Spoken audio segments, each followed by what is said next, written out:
ICC one day বিশ্বকাপ 2027-এর আয়োজক দেশ তিনটি: দক্ষিণ আফ্রিকা, জিম্বাবুয়ে এবং নামিবিয়া। বিশ্বকাপকে সামনে রেখে টুর্নামেন্টের 12টি ভেন্যুর নাম প্রকাশ করেছে আইসিসি। জোহানেসবার্গের এক অনুষ্ঠানে বিশ্বকাপের ভেন্যুর নাম এবং বিশ্বকাপের ব্র্যান্ড উন্মোচন করা হয়েছে। 12 ভেন্যুর মধ্যে দক্ষিণ আফ্রিকায় আছে 8 ভেন্যু, 3 ভেন্যু জিম্বাবুয়েতে এবং 1টি ভেন্যু আছে নামিবিয়ায়। 24 বছর পর বিশ্বকাপ ফিরছে আফ্রিকা মহাদেশে। বিশ্বকাপের 12 ভেন্যুর মধ্যে 8টি দক্ষিণ আফ্রিকায়। এগুলো হচ্ছে জোহানেসবার্গের ওয়ান্ডার্স স্টেডিয়াম, তিশওয়ানের সেঞ্চুরিয়ান, কেপটাউনের নিউল্যান্ড ক্রিকেট গ্রাউন্ড, ডারবানের কিংসম্যান ক্রিকেট গ্রাউন্ড, গকেবেরহার সেন্ট জর্জ পার্ক, ব্লুমফন্টেইনের মাঙ্গাউঙ্গো ওভাল এবং কুগম্পো সিটির বাফেলো পার্ক।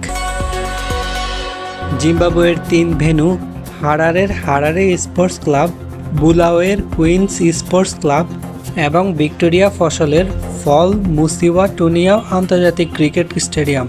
নামিবিয়ার উইন্ডোহোয়েকের নামিবিয়া ক্রিকেট গ্রাউন্ড। এই 12টি ভেন্যুতেই অনুষ্ঠিত হতে যাচ্ছে 2027-এর ওয়ানডে বিশ্বকাপ।